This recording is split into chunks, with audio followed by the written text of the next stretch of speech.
Aku pikir suamiku selingkuh. Tapi saat rahasianya terbongkar, aku justru lebih hancur, karena ternyata, aku bukan bagian dari hidup yang sedang ia bangun diam-diam. Namaku Ayla Kinasih. Aku seorang desainer interior yang tinggal di Bandung. Tepatnya di kawasan Dago Pakar. Aku mencintai pekerjaanku. Aku mencintai rumahku. Dan lebih dari segalanya, aku mencintai suamiku, Faris Rashid, setidaknya, aku pikir begitu. Sampai semua mulai terasa asing, sampai aku sendiri tak lagi merasa. Seperti istrinya, sudah lebih dari 8 bulan aku merasa ada yang berubah dalam rumah tangga kami. Faris yang dulu hangat, perhatian, dan selalu menyempatkan diri pulang makan malam, kini lebih sering memberi pesan singkat, lembur, sayang. Jangan tunggu. Awalnya, aku maklum. Kami sama-sama berkecimpung di dunia kreatif. Ada proyek yang kadang menuntut kerja sampai larut. Tapi ketika intensitasnya berubah dari 2 kali seminggu menjadi hampir setiap malam, aku mulai bertanya-tanya, aku mencoba tak terlalu sensitif. Tapi semua terasa aneh. Faris mulai tak nyaman disentuh. Kedong. Dia bahkan menarik tangan saat aku berusaha menggandengnya. Matanya menghindar saat aku bertanya hal-hal sederhana seperti, kamu kemana tadi siang? Atau, kamu bareng siapa? Aku tidak pernah menuduh. Tapi dia bersikap seolah aku memata-matai. Suatu malam, saat Faris mandi, aku menemukan selembar nota belanja dari dompetnya. Satu item langsung mencuri perhatianku, lipstick Chanel, Rogue Allure Velvet. Itu bukan punyaku. Aku tak pernah pakai merek itu. Dan kupastikan aku tidak membelinya. Malam itu aku tak bisa tidur. Aku memeluk tubuhnya yang dingin di tempat tidur, dan aku menangis diam-diam. Bukan karena nota itu. Tapi karena aku tahu, perasaan ini bukan sekadar ketakutan. Ini firasat aku, Ayla, bukan perempuan yang gampang panik. Tapi sebagai istri, aku tahu kapan suamiku mulai menyembunyikan sesuatu. Dan Faris bukan hanya menyembunyikan, dia membangun tembok. Beberapa hari kemudian, sahabatku Sekar mengajakku minum kopi. Kami berteman sejak SMA, dan dia adalah satu-satunya orang yang bisa membaca ekspresiku hanya dari sorot mata. Kamu kelihatan capek. Faris kenapa? Tanyanya tajam. Aku ingin berkata semuanya baik-baik saja. Tapi air mataku menyalip kata-kataku. Aku rasa dia selingkuh, Kar. Sekar tidak terkejut. Dia malah menggenggam tanganku dengan kuat. Kalau kamu butuh bantu, aku punya cara. Aku bisa bantu kamu kumpulin bukti. Aku menggeleng. Aku gak butuh bukti, Kar. Aku butuh dia jujur. Sayangnya, kejujuran bukan hal yang mudah didapat. Dari seseorang yang mulai memperlakukan istrinya seperti tamu tak diundang. Bahkan saat ulang tahun pernikahan kami yang kelima, Faris menghilang tanpa kabar. Aku duduk sendirian di restoran tempat kami biasanya merayakan hari istimewa itu. Menunggu. Sampai jam makan malam lewat dan tak ada kabar sedikit pun. Saat kubuka Instagram, aku melihat story Faris sedang berada di sebuah lokasi proyek di luar kota. Tanpa sepatah kata pun padaku. Tanpa permisi, aku pulang dengan dada kosong. Saat sampai di rumah, mobilnya sudah terparkir di garasi. Tapi lampu rumah padam. Dia tertidur di sofa, masih dengan kemeja kerjanya, dan bau parfum asing menyelimutinya. Saat itu, aku merasa seperti penumpang gelap dalam hidupku sendiri. Keesokan paginya, aku memutuskan untuk tidak tinggal diam. Aku menyalakan GPS pelacak yang sudah lama terpasang di mobil kami, fitur keamanan standar dari bengkel resmi. Aku tak pernah menggunakannya sebelumnya. Tapi hari itu, aku butuh jawaban. Faris berangkat lebih pagi dari biasanya. Katanya ada meeting. Aku tidak bertanya kemana. Aku hanya diam dan mencatat lokasi yang muncul di aplikasiku. Dan di sanalah, di pinggiran kota, dia berhenti di sebuah kafe kecil yang bahkan aku tak tahu keberadaannya. Aku tidak masuk. Aku hanya duduk di dalam mobil, berjaga tak jauh dari tempat parkir. 15 menit kemudian, seorang wanita muda muncul dan duduk bersamanya. Kulitnya putih bersih, rambutnya panjang, senyumnya manis. Terlalu manis, dan yang paling menyakitkan? Cara Faris memandangnya, itu bukan pandangan rekan kerja. Itu tatapan seseorang yang menyimpan rahasia. Tanganku gemetar saat aku menggenggam setir. Aku ingin menerobos masuk dan menampar wajahnya. Tapi aku juga tahu, kalau aku lakukan itu sekarang, aku takkan mendapatkan apa-apa, aku akan menunggu. Aku akan mengumpulkan semua kepingan puzzle ini, sampai tidak ada lagi ruang baginya untuk mengelak. Aku, Ayla Kinasih, bukan istri bodoh yang bisa ditipu dengan senyum dan bunga. Aku ingin kebenaran. Dan aku akan mendapatkannya, apapun risikonya, setelah pertemuan rahasia Faris di kafe itu, aku merasa seperti orang lain yang menumpang hidup di rumah kami sendiri. Aku masih bangun lebih dulu setiap pagi, menyiapkan sarapan, menyapa suamiku dengan senyum lemah, dan dia tetap memelukku dari belakang seperti biasa, seolah tak ada yang berubah, padahal semuanya sudah berubah. Sejak hari itu, aku diam-diam mencatat lokasi-lokasi yang ia kunjungi, siapa yang bersamanya, jam berapa dia keluar dan pulang. Setiap keanehan yang sebelumnya kutekan kini kupelajari dengan mata terbuka. Di tengah rasa sakit, ada bagian dari diriku yang berubah menjadi dingin, terorganisir. Aku butuh lebih dari sekadar firasat. Aku butuh bukti, Sekar, seperti biasa, jadi pendukung paling setia dalam diamku. Dia bahkan menawarkan bantuan lebih jauh dari sekadar pelukan atau kata-kata penghiburan. Aku kenal seseorang, katanya. Teman kuliahku dulu. Sekarang kerja freelance sebagai investigator pribadi. Aman, gak banyak tanya, dan diskret. Aku butuh waktu 3 hari sebelum akhirnya menyetujuinya. Detektif itu bernama Bayu. Orangnya kalem, tidak sok tahu, dan lebih banyak mencatat daripada berbicara. Dalam pertemuan pertama, aku memberinya foto Faris, plat nomor mobilnya, dan kronologi. Singkat kecurigaanku. Aku tak ingin dia tahu terlalu banyak. Kakak perakan aku ke kebenaran. Selebihnya, biar aku yang urus. 2 hari kemudian, Bayu mengirimiku hasil pengawasan pertama. Target terlihat bertemu wanita muda di lokasi sama, sekitar pukul 10 pagi. Wanita itu datang lebih dulu, mengenakan blazer krem, membawa folder besar. Interaksi mereka terlihat akrab. Foto terlampir. Aku nyaris menjatuhkan ponsel saat melihat foto itu. Itu dia. Wanita di kafe hari itu. Wajahnya jelas. Rambutnya tergerai rapi. Bahkan dari jarak segitu, senyumnya masih sama menusuknya, Bayu menyertakan. Informasi tambahan, nama wanita itu Alika Salsabila. Usia 27. Latar belakang arsitektur interior. Pernah bekerja freelance untuk beberapa proyek desain milik klien besar. Salah satunya, Faris Rashid. Jantungku seperti dihantam palu, jadi dia rekan kerja, gumamku. Tapi jika hanya rekan, mengapa harus merahasiakannya dariku? Malam itu, aku berpura-pura tertidur lebih dulu. Saat Faris mandi, aku membuka laptop kerjanya. Password Naya. Tak berubah, kami selalu percaya satu sama lain dulu. Buku, bukan? Bagaimana kepercayaan bisa berubah jadi senjata? Dalam folder bertanda, Private Drafts, aku menemukan satu dokumen menarik, RAB, Rencana Anggaran Biaya, untuk proyek berjudul, Project K. Nama pemilik properti tidak tercantum. Tapi yang mencolok, nama Alika ada di kolom desainer furnitur utama. Aku membuka mutasi rekening tabungan Faris dari aplikasi internet bankingnya. Ada transfer rutin tiap bulan ke nama Salsabila. Jumlahnya tidak besar, tapi konsisten. Sejak 6 bulan lalu, aku membeku. 6 bulan lalu, itu waktu ketika semuanya mulai terasa aneh di rumah ini. Saat Faris mulai sulit disentuh.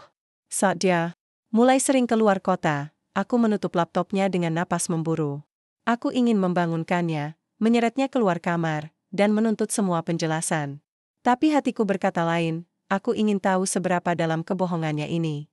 Dan aku ingin melihatnya mengaku tanpa aku perlu memaksa. Keesokan harinya, aku datang lebih pagi ke kantor. Aku ingin memalingkan pikiranku sejenak dari semua ini. Tapi seolah semesta tak memberiku izin untuk tenang, seseorang datang ke ruang kerjaku, membawa brosur pameran properti eksklusif di Lembang. Saat ku buka brosur itu, mataku membelalak. Tampak desain rumah modern dengan interior bernuansa hangat dan minimalis, gaya yang sangat mirip dengan gayaku sendiri. Lebih mengejutkan lagi, nama Faris Rashid Alika Salsabila tercetak sebagai tim kreatif di bawah logo perusahaan konsultan arsitektur kecil bernama Kirana Home Project. Aku ingin tertawa. Kirana.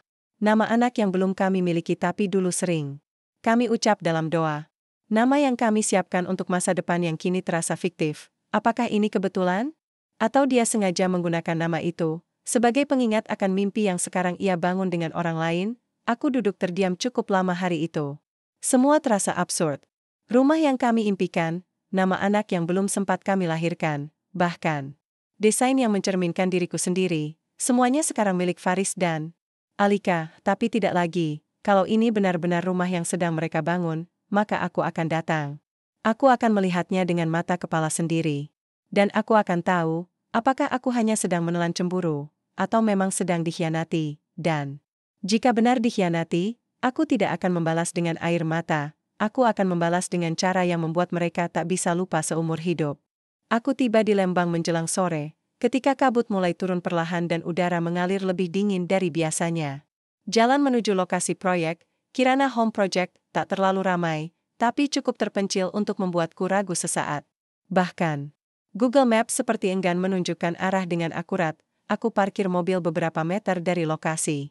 Dari kejauhan, terlihat struktur rumah 2 lantai yang masih dalam proses penyelesaian. Pagar kayunya setengah terbuka, dan tidak ada penjaga. Hanya satu mobil hitam terparkir di sisi bangunan. Mobil Faris, tanganku gemetar saat menggenggam pegangan pagar. Ini mungkin gila. Mungkin melanggar hukum. Tapi jika semua yang kutemukan benar, maka aku punya hak untuk tahu. Ini bukan sekadar proyek. Ini rumah. Aku masuk perlahan, memastikan langkahku tak menimbulkan suara. Aroma kayu baru dan semen basah memenuhi udara. Lantai marmer putih di bagian ruang utama belum dipasang sepenuhnya, dan sebagian dinding masih terbuka, namun yang paling mengejutkan bukanlah progres pembangunan, melainkan desain interior yang tertempel rapi di papan besar. Warna dindingnya biru sage, warna favoritku. Di sudut ruang keluarga, ada sketsa tempat duduk built-in menghadap jendela besar, reading nook, konsep yang dulu sering kuceritakan pada Faris sebagai impianku. Bahkan rak dindingnya menggunakan sistem panel geser yang dulu kutulis di jurnal pribadiku, dan tak pernah kubagikan ke siapapun, kecuali Faris. Aku tertegun. Ini bukan proyek sembarangan. Ini, rumah impianku. Dibangun diam-diam. Dirancang diam-diam. Tapi bukan untukku? Langkahku berlanjut ke lantai atas, di mana ruangan semi jadi menampilkan lemari walk-in dan kamar tidur utama dengan pemandangan lembah.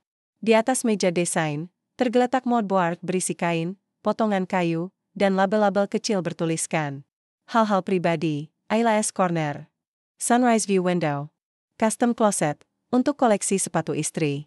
Keki kegoya. Air mataku jatuh tanpa bisa kutahan. Jika ini perselingkuhan, maka ini versi paling kejamnya, menggunakan mimpiku untuk menghancurkanku. Aku baru hendak membalikkan badan saat suara langkah kaki terdengar dari tangga. Jantungku berdegup lebih cepat. Aku bersembunyi di balik partisi. Sementara. 2 suara terdengar jelas, Faris dan Alika. Aku tadi sudah kirim email soal finishing kitchen set. Tapi Ayla pasti suka yang tone-nya lebih hangat. Suara Alika terdengar lembut, terlalu akrab. Ya, jangan sampai dia curiga. Semuanya harus selesai sebelum bulan depan, jawab Faris pelan. Aku menahan napas. Apa maksudnya? Jangan sampai aku curiga? Jadi, ini memang untukku? Aku mengintip dari balik partisi dan melihat mereka berdiri berdampingan, membahas sesuatu dari tablet. Lalu tanpa diduga, Alika memiringkan tubuhnya dan memeluk Faris dari samping. Spontan, seperti kebiasaan. Faris tak mendorongnya. Tapi dia juga tak membalas. Adegan itu cukup membuatku terpaku. Sekian banyak pertanyaan mengalir deras di kepalaku. Jika ini rumah kejutan untukku, mengapa dibangun bersama wanita lain? Jika Alika hanya tim kerja, mengapa ia menyentuh suamiku? Seperti itu? Dan mengapa Faris tidak pernah sekalipun menyebut proyek ini padaku? Aku menahan napas, berjalan mundur perlahan tanpa menimbulkan suara, kembali ke tangga, keluar dari rumah itu secepat mungkin. Nafasku berat, langkahku tidak stabil, tapi aku berhasil kembali ke mobil sebelum mereka menyadari kehadiranku. Saat duduk di belakang kemudi, aku tak tahu harus marah, hancur, atau bingung. Rasanya semuanya datang bersamaan, membungkamku dalam. Diam, kepalaku penuh kemungkinan, mungkinkah semua ini hanya salah paham? Tapi pelukan itu, cara Alika menyebut namaku tanpa merasa takut, dan Faris, yang membiarkannya, malam itu, di rumah, aku kembali menjadi aktris dalam drama rumah tangga. Kami. Faris pulang seperti biasa, membawa kotak makanan dari restoran kesukaanku. Dia mencium keningku seperti biasa, bertanya bagaimana hariku, dan aku? Aku menjawab seperti biasanya juga, padahal aku tahu kemana dia pergi. Aku tahu apa yang dia bangun.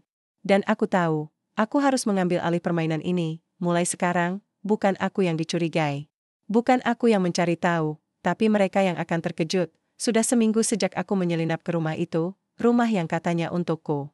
Tapi hingga hari ini, Faris Bilam juga berkata apa pun tentang proyek itu, tentang Alika, tentang apa pun yang sebenarnya penting, seolah rumah itu, proyek itu, dan wanita itu adalah bagian dari kehidupan yang tak layak aku sentuh. Aku tidak menuntut pengakuan.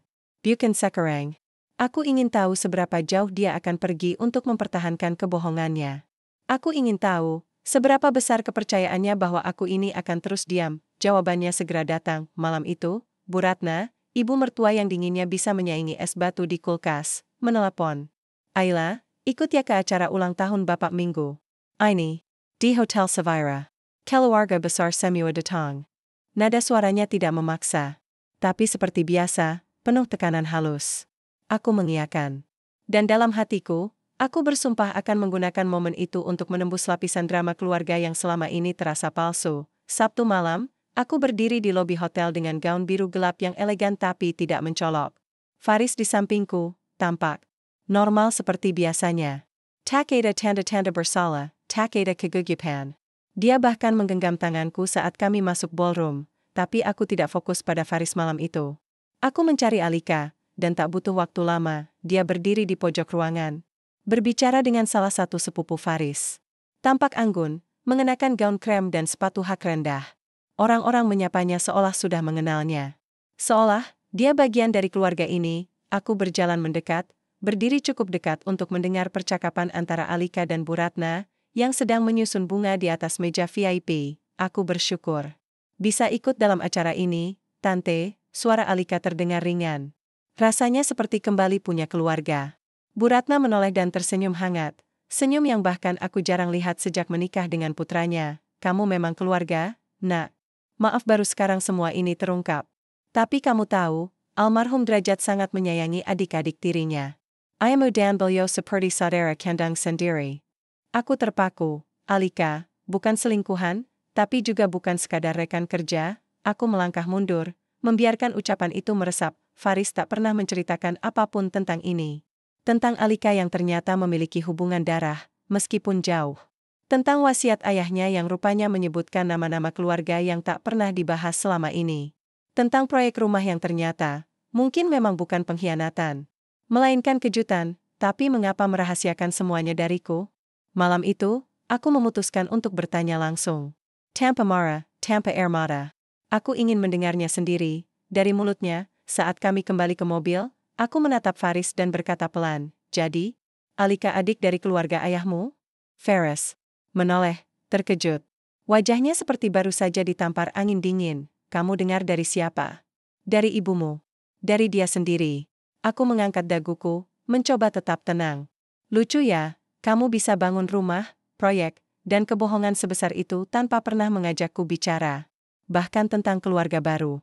Dia menatapku dengan napas berat, seolah menimbang apakah ini saat yang tepat untuk mengaku atau menutup rapat semuanya. Akhirnya, dia berkata, aku nggak ingin kamu salah paham. Makanya aku diam. Aku tertawa, hambar. Dan kamu pikir aku gak salah paham sekarang? Faris diam sesaat, lalu mulai bercerita. Setelah ayahnya meninggal 2 tahun lalu, Faris dipanggil oleh notaris untuk membicarakan wasiat pribadi yang baru ditemukan. Dalam wasiat itu, ayahnya menyebutkan satu aset tersembunyi, sebuah rumah tua di Lembang, yang tak pernah diberitahu pada keluarga inti. Bersama wasiat itu, ada satu nama tambahan, Alika Salsabila, putri dari sahabat dekat sekaligus saudara tiri seayah dari garis belakang keluarga. Waktu aku ketemu Alika pertama kali, lanjut Faris, aku juga bingung. Tapi setelah ngobrol, dia tahu banyak soal ayah. Lebih dari yang kamu kira. Akhirnya kami sepakat renovasi rumah itu. Aku ingin hadiahkan buat kamu, rumah impian kamu. Tapi aku gak mau setengah-setengah. Makanya aku kerja diam-diam. Aku masih terdiam. Kata-katanya masuk ke telinga, tapi belum sepenuhnya menyentuh hati. Dan pelukan itu? Yang kulihat di rumah itu? Dia menunduk, itu spontan. Aku gak bales, kamu lihat kan? Aku menatapnya. Iya, aku lihat. Tapi yang aku tunggu itu bukan kejutan, res. Aku tunggu kejujuran.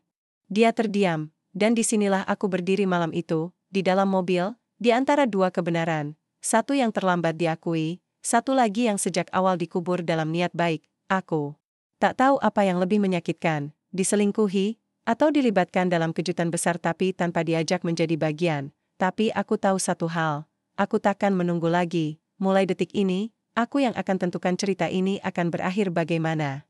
Aku berdiri di depan rumah itu lagi, rumah impian yang dulu ingin kubangun bersama Faris. Rumah yang dulu hanya ada dalam angan-anganku saat kami masih tinggal di kontrakan sempit, sambil saling bertukar gambar tangan di atas kertas buram. Dan sekarang, rumah itu berdiri megah, lengkap dengan jendela besar yang menghadap lembah, warna dinding sage, dan setiap sudut yang menyerupai potongan mimpiku, tapi semua ini tak terasa hangat. Tidak setelah aku tahu aku hanya bagian akhir dari rencana yang disusun dalam diam. Faris berdiri di sampingku, memegang kunci pintu utama.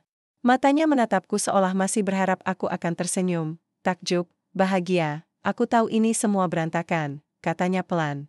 Tapi aku ingin kamu lihat dulu sebelum kamu ambil keputusan apa pun. Aku mengangguk, tanpa berkata. Pintu terbuka, dan aku melangkah masuk. Langkahku disambut wangi kayu baru dan udara sejuk Lembang yang menyelinap melalui celah jendela. Ruang tamunya luas, dengan lampu gantung minimalis seperti yang pernah kukagumi dalam majalah desain. Karpetnya tebal dan halus, bergaya Maroko, seperti yang dulu pernah kubicarakan sepintas saat liburan ke Jogja. Semuanya terasa seperti aku. Tapi bukan hasil pilihanku, seolah aku ditiru. Direkonstruksi. Diabadikan, tanpa dilibatkan, aku berjalan ke dapur. Ada ukiran kecil bertuliskan, Aka, di laci kayu, inisial namaku, Ayla Kinasih. Terpahat rapi, seolah menjadi monumen cinta, tapi hatiku tetap dingin. Kenapa kamu gak libatkan aku dari awal, Faris? Tanyaku akhirnya. Kenapa kamu pikir aku lebih butuh kejutan daripada kejujuran? Faris menatapku, lelah. Karena kamu berhak atas sesuatu yang sempurna. Rumah ini aku bangun untuk menebus semua yang gak bisa aku berikan dulu. Aku tahu kita sering menunda mimpi kita. Aku cuma mau, setidaknya sekali dalam hidup kita, aku bisa kasih kamu sesuatu yang utuh. Aku duduk di kursi bar dapur, memandangi ruang yang terlalu sempurna untuk terasa nyata. Kamu pikir aku gak bisa menerima proses? Kamu pikir aku lebih suka hasil jadi daripada membangunnya bareng-bareng? Dia terdiam. Faris, kataku, lembut tapi tegas, aku gak pernah minta kamu sempurna. Aku cuma minta kamu jujur. Aku gak perlu rumah besar untuk merasa dicintai. Yang aku butuh, ruang. Ruang untuk dilibatkan. Untuk dianggap. Ia duduk di seberangku. Wajahnya menua dalam hitungan menit. Kalau kamu mau pergi, aku gak akan tahan kamu. Aku menatapnya, dan untuk pertama kalinya setelah sekian lama, aku merasa dia benar-benar telanjang di hadapanku, bukan secara fisik, tapi jiwanya. Aku gak mau pergi, jawabku. Tapi aku juga gak bisa tinggal di rumah ini. Bukan dalam bentanya yang sekarang. Faris menatapku bingung. Maksud kamu? Aku tersenyum tipis. Aku ingin ubah fungsinya. Aku berdiri, berjalan ke tengah ruangan, dan mulai membayangkan kembali layoutnya. Ruang keluarga ini bisa diubah jadi area pamer. Kamar belakang bisa jadi ruang diskusi. Komunitas. Dan kamar tamu itu bisa jadi galeri karya desainer perempuan lokal. Termasuk desainer yang pernah dikesampingkan oleh suaminya sendiri. Wajah Faris berubah. Kamu mau ubah rumah ini jadi galeri?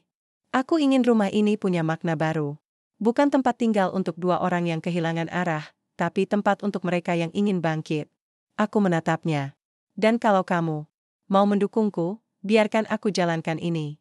Bukan sebagai istrimu, tapi sebagai diriku sendiri. Ayla. Seminggu kemudian, rumah itu mulai direnovasi ulang. Bukan besar-besaran, tapi cukup untuk mengubah aura tempat ini dari proyek kejutan menjadi simbol pembebasan.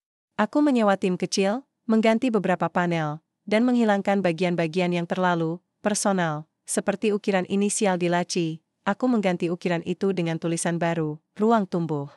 Tempat ini akan menjadi wadah untuk mereka yang pernah merasa diabaikan. Terutama perempuan. Faris datang beberapa kali untuk membantu. Tapi dia tidak lagi bersikap sebagai pemilik. Dia datang sebagai pendukung. Dan itu cukup. Untuk sekarang, kami tak langsung memperbaiki hubungan kami. Tapi kami berhenti berpura-pura. Kami mulai bicara dengan jujur. Tentang luka. Tentang marah. Tentang keinginan untuk saling menyembuhkan. Atau mungkin berjalan sendiri-sendiri bila perlu. Aku tahu cinta tak cukup untuk memperbaiki semuanya. Tapi kejujuran? Mungkin bisa jadi awal. 1 bulan setelah rumah itu diresmikan ulang sebagai ruang tumbuh. Aku berdiri di depan jendela kaca besar yang dulunya dirancang untuk menikmati matahari terbit bersama seseorang yang kucintai. Kini jendela itu menjadi latar pameran lukisan karya ibu tunggal dari Bandung Selatan. Di ruang tamu, sofa mewah diganti beanbag dan meja kayu daur ulang. Rak buku diisi dengan karya perempuan Indonesia dari berbagai generasi. Tidak ada lagi kesan properti keluarga harmonis. Ruang ini menjadi milik lebih banyak jiwa daripada sekadar satu pasangan. Hari itu, aku mengadakan diskusi terbuka bertajuk, "Memaafkan Tanpa Menyerah." Tak kusangka, ruangan penuh. Beberapa pengunjung bertanya, beberapa berbagi cerita tentang rumah tangga mereka, tentang pengkhianatan yang diam-diam, tentang cinta yang mengecil hingga hampir lenyap, dan saat aku bicara, untuk pertama kalinya, aku tidak hanya menceritakan pengalaman sebagai istri Faris, aku bicara sebagai Ayla. Sebagai perempuan yang pernah menunggu, bertanya-tanya, lalu memilih untuk tidak menunggu lagi, Faris datang belakangan. Dia berdiri di belakang, tidak ikut diskusi, hanya memperhatikan. Matanya tenang. Tidak cemburu. Tidak memaksa. Setelah semua tamu pulang, aku menghampirinya di taman kecil di belakang galeri. Angin lembang sore menyapu rambutku, dan aroma rumput basah membuatku ingin menutup mata dan lupa segalanya. "Kamu tetap datang," ucapku, membuka percakapan. Faris menatapku, senyum samar. "Aku cuma ingin lihat hasil kerja kerasmu." Kami duduk di bangku kayu. "Aku gak akan tanya lagi kamu masih cinta atau enggak," katanya pelan. "Aku tahu cinta bukan lagi masalah utama kita. Tapi kalau suatu hari kamu mau berjalan bareng lagi, bukan sebagai suami istri, tapi sebagai dua orang yang saling menghormati, aku siap." Aku menoleh padanya. "Mungkin kita bukan gagal sebagai pasangan, Faris. Kita hanya berhasil menemukan batas masing-masing." Dia mengangguk, aku menarik napas panjang. "Ada satu hal lagi yang harus kukatakan, aku akan ajukan cerai," ucapku. Akhirnya. Bukan karena aku marah, tapi karena aku mau hidupku punya arah yang kutentukan sendiri. Aku nggak mau hidup sebagai istri yang dipertimbangkan belakangan. Matanya berkaca-kaca. Tapi tidak ada kemarahan. Hanya keikhlasan yang baru hari ini kulihat tulus dari sorot matanya. "Kalau itu jalan terbaik untuk kamu, aku dukung," katanya. "Dan Ayla, terima kasih sudah ajari aku makna keterlibatan yang sebenarnya." Kami berdiri. Tidak ada pelukan. Tidak ada air mata berlebihan. Hanya dua orang yang mengakhiri bab bersama, tanpa harus membakar bukunya. 3 bulan kemudian, namaku tertera sebagai salah satu narasumber utama di Festival Perempuan Berkarya di Jakarta. Ruang tumbuh menjadi gerakan. Beberapa rumah kosong mulai diubah menjadi ruang serupa di kota lain, dan di salah satu talk show nasional, ketika ditanya apakah aku masih percaya pada cinta, aku menjawab, cinta tak harus tinggal di rumah yang sama, tapi harus lahir dari kejujuran dan ruang saling mendengar. Setelah itu, hidupku bukan lagi tentang rumah yang sempurna atau pria yang kuperjuangkan, tapi tentang keberanian memilih diriku sendiri, dan untuk pertama kalinya, aku tidak menyesal telah membongkar rahasia besar suamiku, karena dari rahasia itu, aku menemukan kekuatan yang selama ini tersembunyi dalam diriku sendiri.